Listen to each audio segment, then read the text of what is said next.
In this guide, I will be showing you guys how to turn location sharing on or off for a specific circle in Life360 on your iPhone. Let's get started. First, launch Life360 app. Make sure you have already logged into your account. Click on this drop down given at the very top. This is the circles feature. This is usually displayed beside the circle name or profile image. Tap on it to view all the circles connected to your account. From there, select the specific circle where you want to change your location sharing settings. Before continuing, double check that you have picked the correct circle because any changes you make will apply only to that particular group and not to others. Now click on the gear icon given at the top left.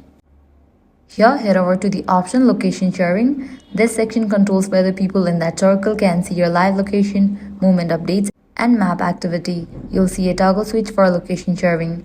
If you turn the toggle on, members of that circle will be able to view your live location and updates. If you turn it off, your location will immediately stop appearing for that circle. The best part is that this setting only affects the selected circle, so your other groups remain unchanged.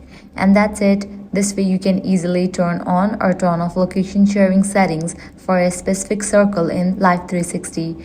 If this guide helped you out, do not forget to like, share and subscribe.